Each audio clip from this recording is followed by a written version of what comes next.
Hello friends, स्वागत है आपका हमारा यूट्यूब चैनल नॉलेज पर। दोस्तों, आज की इस वीडियो में हम बात करेंगे यूपी ट्रिपल पेट प्रारंभिक अर्हता परीक्षा नंबर 4, जिसमें दोस्तों भारतीय इतिहास, राष्ट्रीय आंदोलन, भूगोल, भारतीय अर्थव्यवस्था, संविधान एवं लोक प्रशासन, सामान्य विज्ञान एवं सामान्य हिंदी के महत्वपूर्ण क्वेश्चन के बारे में चर्चा करेंगे, जो कि आने वाले एग्ज़ाम में पूछे जा सकते हैं।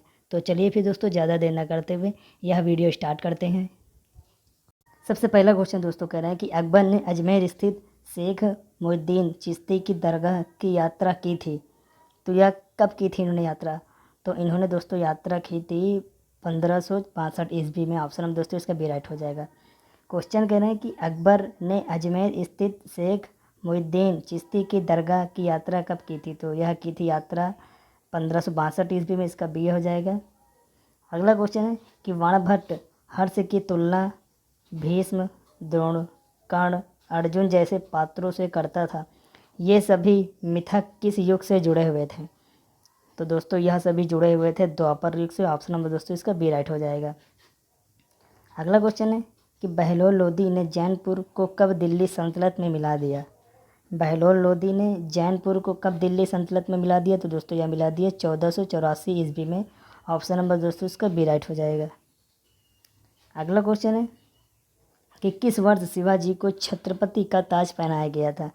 शिवाजी को छत्रपति का ताज कब पहनाया गया था? तो दोस्तों यह पहनाया गया था 1674 ईस्वी में। ऑप्शन नंबर दोस्तों इसका सी राइट हो जाएगा। किस वर्ष शिवाजी को छत्रपति का ताज पहनाया गया? 1674 ईस्वी में। ऑप्शन नंबर दोस्तों इसका सी राइट हो जाएगा। और दोस्तों इसमें है कि मराठा साम्राज्य के संस्थापक कौन है? यह शिवाजी है। एक और क्वेश्चन बता देते दोस्तों कि मराठा दोस्तों आपने सुना होगा कि मराठा साम्राज्य, उसकी भी स्थापना किसने की थी? तो वह की थी शिवाजी ने। चलिए फिर दोस्तों अगले क्वेश्चन पे चलते हैं। अगला क्वेश्चन कह रहा है कि फ्रेंच ईस्ट इंडिया कंपनी का गठन कब हुआ था?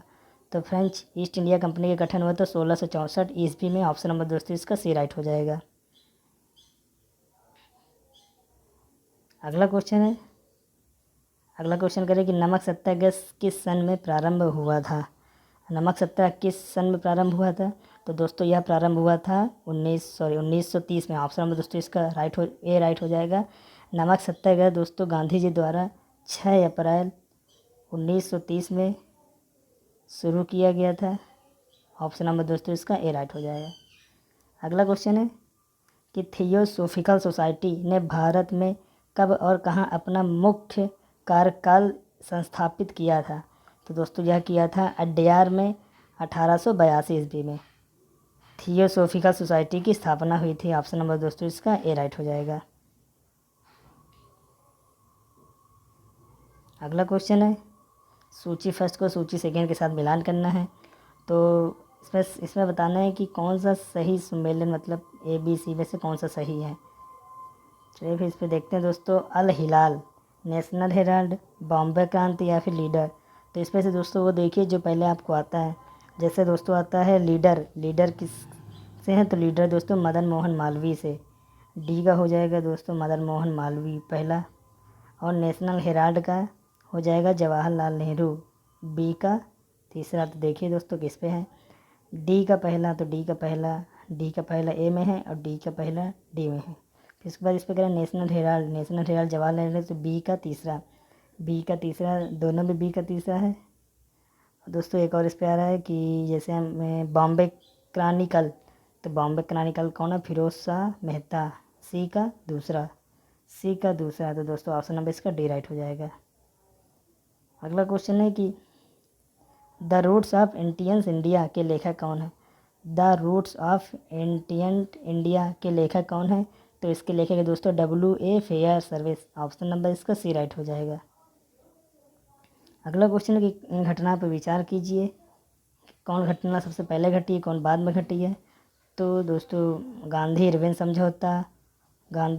समझौता दोस्तों हुआ था। यह हुआ था गांधी इरविन समझौता 1931 में। सांप्रदायिक पंचाट, इसका दोस्तों हुआ था आयोजन 1932 में। 1932 में हुआ था दोस्तों सांप्रदायिक पंचाट का। इसके बाद द्वितीय गोलमेज सम्मेलन दोस्तों यह हुआ था 1931 में। और नेहरू रिपोर्ट कब हुई थी? तो नेहरू रिपोर्ट हुई थी 1928। 1928 पहला सबसे पहले नेहरू रिपोर्ट आई थी, तो चौथा किस पे है, सी और डी में। उसके बाद दोस्तों 1931 गांधी इरविन समझौता भी 1931 में हुआ था, और द्वितीय गोलमेज सम्मेलन भी 1931 में हुआ था। तो दोस्तों इसकी डेट अब तो 1931 में ये दोस्तों 5 मार्च को हुआ था दोस्तों गांधी इरविन समझौता दोस्तों हुआ था 5 मार्च को। और द्वितीय गोल में सम्मेलन हुआ था दोस्तों 7 सितंबर को। तो पहले यह आ जाएगा, तो पहले नेहरू रिपोर्ट 413 ऑप्शन नंबर दोस्तों इसका डी राइट हो जाएगा। अगला क्वेश्चन है कि हीराकुंड परियोजना किस नदी पर है। हीराकुंड परियोजना दोस्तों किस नदी पर है, तो दोस्तों यह है महानदी पर। ऑप्शन नंबर बी राइट हो जाएगा। हीराकुंड परियोजना किस नदी पर, महानदी पर है। महानदी कहाँ पर स्थित है, तो दोस्तों यह स्थित है उड़ीसा राज्य में। उड़ीसा राज्य महानदी स्थित है, हीराकुंड परियोजना इसी नदी पर है। अगला क्वेश्चन है कि कुद्रेमुख की खानों से उत्पादित लौह अयस्क कहाँ से निर्यात होता है। तो कुद्रेमुख की खानों से उत्पादित लौह अयस्क कहाँ से उत्पादित होता है, दोस्तों यह होता है मंगलौर से। और मंगलौर कहाँ पर है, दोस्तों यह है कर्नाटक में। ऑप्शन में दोस्तों इसका सी राइट हो जाएगा। अगला क्वेश्चन है सूची फर्स्ट को सूची सेकंड से मिलान करना है, और इनमें से सही क्वेश्चन बताना है, सही आंसर बताना है। तो माना कहाँ पे है, तो दोस्तों माना पर्वतीय दर्रा है उत्तराखंड में। नाथुला दर्रा है दोस्तों सिक्किम पे। जोजिला दर्रा है जम्मू कश्मीर में। और सी पर लिखा बचा है दोस्तों हिमाचल प्रदेश में। तो दोस्तों 4123 दोस्तों किसमें 4123 ऑप्शन नंबर दोस्तों इसका सी राइट हो जाएगा। अगला क्वेश्चन दोस्तों इस पर कह रहा है कि निम्नलिखित में तो 4 राज्यों के उनको नगरीय स्तर के जनगणना के आधार पर अवरोही क्रम में अवस्थित कीजिए। तो दोस्तों अवरोही मतलब घटते क्रम पे।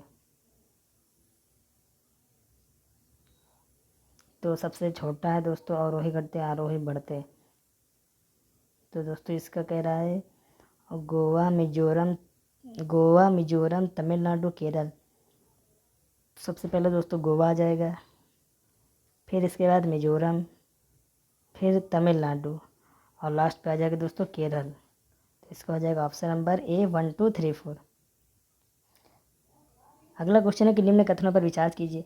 भारत में डाकघरों की संख्या 1.5 लाख से अधिक है। भारत संचार निगम लिमिटेड का गठन 1997 में हुआ।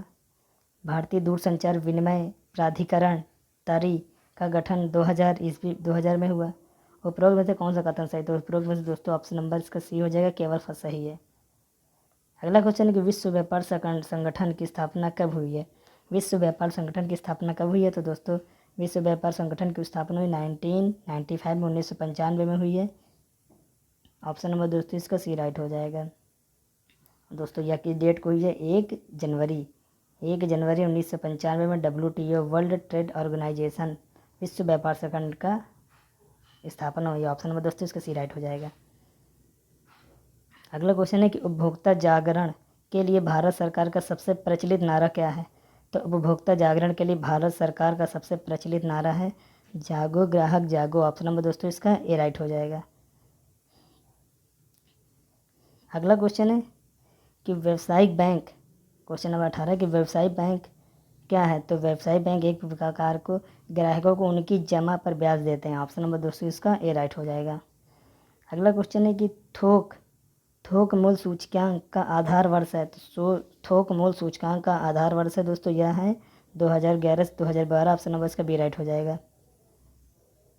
अगला क्वेश्चन है कि भारत सरकार द्वारा आर्थिक सुधार संबंधी नवीन आर्थिक नीति अपनाई गई।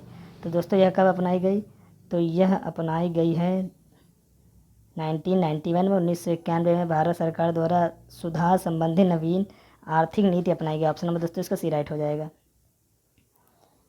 अगला क्वेश्चन है कि भारत का संविधान है। तो भारत का संविधान एक एकल नागरिकता प्रदान करता है। ऑप्शन नंबर इसका ए राइट हो जाएगा। अगला क्वेश्चन है सूची फर्स्ट को सूची सेकंड से मिलान करिए। सूची फर्स्ट को सूची सेकंड से मिलान करना, सूची फर्स्ट में सूची सेकंड से। तो राष्ट्रीय गीत क्या है, तो दोस्तों राष्ट्रीय गीत हमारा वंदे मातरम। राष्ट्रीय गीत है वंदे मातरम। राष्ट्रीय गान है जन गण मन। राष्ट्रीय प्रतीक है अशोक स्तंभ के सारनाथ स्तंभ। और राष्ट्रीय नारा है सत्यमेव जयते। 2 4 1 2 4 1 3 ऑप्शन नंबर इसका सी राइट हो जाएगा। अगला क्वेश्चन है सूची फर्स्ट को सूची सेकंड से मिलाना है। तो सूची फर्स्ट में सिद्धांत और सूची सेकंड में किस देश से लिया गया है, तो देश का नाम लिया गया। तो दोस्तों इसमें से पहले वो सुनिए जो आपको आता है। तो जैसे नीति निर्देशक तत्व तो आयरलैंड, सी का थर्ड किस में दोस्तों, सी का थर्ड ए और डी में है। इसके बाद दोस्तों ये देखिए कि मूल अधिकार लिया गया है अमेरिका से। ए का सेकंड ऑप्शन नंबर दोस्तों इसका डी राइट हो जाएगा। अगला क्वेश्चन कहता है दोस्तों इसमें कि कौन सा एक कथन असत्य है। राज्यपाल राज्य विधानमंडल का अभिन्न अंग है। महाधिवक्ता की नियुक्ति राज्यपाल करता है। अनुच्छेद 163 में मंत्रिमंडल का उल्लेख है। या फिर भारत के संविधान में राज्यपाल को उसके पद से हटाने का उल्लेख है। तो इसका हो जाएगा दोस्तों ऑप्शन नंबर डी, ये असत्य। भारत का संविधान में राज्यपाल को उसे हटाने का उल्लेख, ऑप्शन नंबर इसका डी राइट हो जाएगा। अगला क्वेश्चन है कि विनियोग विधेयक की परिभाषा संविधान के किस अनुच्छेद से ली गई है। तो विनियोग विधेयक की परिभाषा संविधान के अनुच्छेद 114 से ली गई है। ऑप्शन नंबर दोस्तों इसका ए राइट हो जाएगा। अगला क्वेश्चन है कि निम्न से कौन से युग्म सुमेलित करिए। प्रकाश वर्ष दूरी की इकाई है, सही है।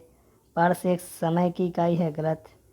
डेसिबल ध्वनि की तीव्रता, सही है। और हर्ट्ज आवृत्ति की इकाई, ये भी सही। तो इसका ऑप्शन नंबर बी राइट हो जाएगा। पारसेक समय की इकाई नहीं है।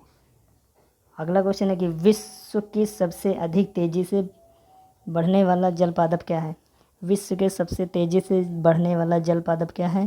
तो दोस्तों जल पादप है जलमुखी, जिसको दोस्तों कहते हैं पुष्प या जल हायासिंथ। ऑप्शन नंबर इसका बी राइट हो जाएगा। अगला क्वेश्चन है कि निम्नलिखित विद्युत का सबसे अच्छा चालक कौन सा है। तो दोस्तों निम्न में से विद्युत का सबसे अच्छा चालक होता है दोस्तों चांदी। ऑप्शन नंबर इसका सी राइट हो जाएगा। अगला क्वेश्चन है कि कौन सा यौगिक मानव शरीर में संग्रहित नहीं रहता। ग्लाइकोजन, वसा, अमीनो अम्ल या फिर टोकोफेरॉल। तो दोस्तों हमारे शरीर में जो अम्ल संग्रहित नहीं होता तो वह है अमीनो अम्ल। ऑप्शन नंबर इसका बी राइट हो जाएगा। ऑप्शन नंबर इसका दोस्तों बी राइट हो जाएगा। अमीनो अम्ल जो हमारे शरीर में संग्रहित नहीं रहता। अगला क्वेश्चन पे चलते दोस्तों। अगला क्वेश्चन है 36 कह रहे दोस्तों जुगुस्सा किस रस का स्थायी भाव है। तो जुगुस्सा दोस्तों यह है विभस का स्थायी भाव। ऑप्शन नंबर दोस्तों इसका बी राइट हो जाएगा। अगला क्वेश्चन है कि हथेली पर सरसों उगाना मुहावरे का अर्थ क्या है। हथेली पर सरसों उगाना का अर्थ है दोस्तों आश्चर्यजनक काम करना। ऑप्शन नंबर दोस्तों इसका डी राइट हो जाएगा। अगला क्वेश्चन है कि हरिऔध किसका उपनाम है। तो दोस्तों हरिऔध अयोध्या सिंह उपाध्याय का उपनाम है। ऑप्शन नंबर दोस्तों इसका ए राइट हो जाएगा। अगला क्वेश्चन है कि इसमें कह रहे पंक्ति में रस बताना है कि मेरो सब पुरुषार्थ पाको विपटी कटावन बंधु बाहु बिलकारो भरोसे काको। तो दोस्तों यह किसमें कौन सा रस है। तो दोस्तों इस पे रस है करुण रस। ऑप्शन नंबर इसका डी राइट हो जाएगा। अगला क्वेश्चन है कि इत्यादि का संधि विच्छेद क्या है। तो इत्यादि का संधि विच्छेद दोस्तों इति धन आदि। ऑप्शन नंबर दोस्तों इसका बी राइट हो जाएगा। इति धन आदि इत्यादि। अगले क्वेश्चन चलते हैं दोस्तों। अगला क्वेश्चन कह रहा है कि इसरो ने किसके अध्ययन करने के लिए साउंडिंग रॉकेट RH-5560 लॉन्च किया। तो दोस्तों इसरो ने हाल ही में न्यूट्रल विंड्स और प्लाज्मा डायनामिक्स के अध्ययन के लिए साउंडिंग रॉकेट RH-560 लॉन्च किया। ऑप्शन नंबर दोस्तों इसका सी राइट हो जाएगा, ए और बी दोनों। अगला क्वेश्चन है कि शांति का नोबेल पुरस्कार 2020 विश्व खाद्य कार्यक्रम नामक संगठन को दिया गया है। शांति का अवार्ड प्राप्त करने वाला यह जो अवार्ड है यह किस संख्या का है। तो दोस्तों यह है 28। ऑप्शन नंबर इसका बी राइट हो जाएगा। अगला क्वेश्चन है कि वर्ष 2021 के लिए संयुक्त राष्ट्र के बाहरी लेखा परीक्षकों की समिति का चेयरमैन किसे नियुक्त किया गया है। तो दोस्तों यह नियुक्त किया गया गिरीश चंद्र मुर्मू। ऑप्शन नंबर इसका ए राइट हो जाएगा। अगला क्वेश्चन है कि देशभक्ति के नाम पर 69,000 करोड़ रुपए का बजट पेश किया गया था। दोस्तों यह किस राज्य ने पेश किया। तो दोस्तों यह दिल्ली राज्य ने। ऑप्शन नंबर इसका ए राइट हो जाएगा। अगला क्वेश्चन है कि उत्तराखंड के तीसरे मंडल में किन जिलों को शामिल किया गया है। तो उत्तराखंड के तीसरे मंडल में चमोली, बागेश्वर, रुद्रप्रयाग, अल्मोड़ा इन चारों जिलों को शामिल किया है दोस्तों, इसका हो जाएगा ऑप्शन नंबर सी सभी। अगला क्वेश्चन है कि किस देश के पूर्व राष्ट्रपति निकोलस सरकोची को 3 साल की कैद की सज़ा दी गई? तो दोस्तों यह किस देश के हैं? दोस्तों यह है फ्रांस देश के। ऑप्शन नंबर इसका सी राइट हो जाएगा। अगला क्वेश्चन है कि डेजर्ट फ्लैग VI एक्सरसाइज का आयोजन कहाँ किया गया? डेजर्ट फ्लैग 6 एक्सरसाइज का आयोजन कहाँ किया गया? तो दोस्तों इसका आयोजन किया गया संयुक्त अरब अमीरात। ऑप्शन नंबर इसका डी राइट हो जाएगा। अगला क्वेश्चन है कि अंतर्राष्ट्रीय महिला दिवस 2021 की थीम क्या थी? अंतर्राष्ट्रीय महिला दिवस 2021 की थीम क्या थी? तो दोस्तों इसकी थीम थी women's in leadership achieving an equal future in a कोविड-19 वर्ल्ड। ऑप्शन नंबर दोस्तों इसका सी राइट हो जाएगा। अगला क्वेश्चन है कि रामायण का इंसाइक्लोपीडिया किसके द्वारा बनाया गया है? रामायण का इंसाइक्लोपीडिया किसके द्वारा बनाया गया है? तो यह बनाया गया अयोध्या रिसर्च इंस्टीट्यूट द्वारा। ऑप्शन नंबर दोस्तों इसका डी राइट हो जाएगा। अगला क्वेश्चन है कि सरस राष्ट्रीय क्राफ्ट मेला 2021 का आयोजन कहाँ हुआ? सरस राष्ट्रीय क्राफ्ट मेला 2021 का आयोजन कहाँ हुआ? तो दोस्तों इसका आयोजन हुआ है जयपुर में। ऑप्शन नंबर दोस्तों इसका बी राइट हो जाएगा। अगला क्वेश्चन है कि निम्न में से कौन सा एक आसियान का सदस्य नहीं है? तो इसमें म्यांमार, भारत, लाओस या फिर मलेशिया। तो इसका हो जाएगा option number B Bharat. Bharat ASEAN देश का सदस्य नहीं है। ऑप्शन नंबर इसका बी राइट हो जाएगा, भारत। अगला क्वेश्चन है कि गरीबों की कथकली किस नृत्य को कहा जाता है? गरीबों की कथकली किस नृत्य को कहा जाता है? तो यह कहा जाता है ओट्टन तुल्य नृत्य को गरीबों की कथकली कहते हैं। ऑप्शन नंबर इसका सी राइट हो जाएगा। अगला क्वेश्चन है कि प्रसिद्ध पुस्तक a better India a better world किसके द्वारा लिखी गई है? तो a better India a better world यह लिखी गई है NR नारायण मूर्ति द्वारा लिखी गई है। ऑप्शन नंबर दोस्तों इसका बी राइट हो जाएगा। अगला क्वेश्चन है कि संतोष ट्रॉफी किस खेल से संबंधित है? तो संतोष ट्रॉफी फुटबॉल खेल से संबंधित है। ऑप्शन नंबर दोस्तों इसका बी राइट हो जाएगा। अगला क्वेश्चन है चिकित्सक दिवस किस तिथि को मनाया जाता है? तो चिकित्सक दिवस हर वर्ष 1 जुलाई को मनाया जाता है। ऑप्शन नंबर दोस्तों इसका ए राइट हो जाएगा। अगला क्वेश्चन है कि वाचस्पति पुरस्कार दिया जाता है। तो वाचस्पति पुरस्कार किसके लिए दिया जाता है? तो यह दिया जाता है संस्कृत साहित्य के लिए दिया जाने वाला पुरस्कार है। ऑप्शन नंबर इसका बी राइट हो जाएगा। और इस पुरस्कार की स्थापना कब हुई है दोस्तों? तो इस पुरस्कार की स्थापना हुई है 1992 में हुई है इसकी स्थापना। ऑप्शन नंबर दोस्तों इसका बी राइट हो जाएगा। अगला क्वेश्चन है कि प्रदूषण के सूचकांक SPM का पूर्ण रूप क्या है? तो प्रदूषण का सूचकांक SPM का पूर्ण रूप है दोस्तों suspended particulate matter. Option number इसका suspended particulate matter. Option number दोस्तों इसका बी राइट हो जाएगा। अगला क्वेश्चन है कि मानव पर्यावरण सम्मेलन 1972 हुआ था, यह किस देश में हुआ था? तो मानव पर्यावरण सम्मेलन 1972 यह हुआ था दोस्तों स्टॉकहोम में। ऑप्शन नंबर इसका दोस्तों ए राइट हो जाएगा। अगला क्वेश्चन है कि राष्ट्रीय भौतिकी प्रयोगशाला स्थित है, यह कहाँ पर स्थित दोस्तों? राष्ट्रीय भौतिकी प्रयोगशाला तो दोस्तों यह स्थित है नई दिल्ली में। ऑप्शन नंबर दोस्तों इसका ए राइट हो जाएगा। और दोस्तों इस वीडियो का लास्ट क्वेश्चन है कि आंग सान सू के कहाँ के मूल निवासी हैं? आंग सान सू कहाँ के मूल निवासी हैं? तो दोस्तों यह है म्यांमार के। ऑप्शन नंबर दोस्तों इसका बी राइट हो जाएगा। दोस्तों अगर आपको हमारी वीडियो अच्छी लगी हो तो लाइक करिए और वीडियो को शेयर करिए ताकि लोग ज़्यादा से ज़्यादा हमारी यह वीडियो देख सके। और चैनल को दोस्तों सब्सक्राइब करना बिल्कुल भी मत भूलिएगा। So thank you very much दोस्तों।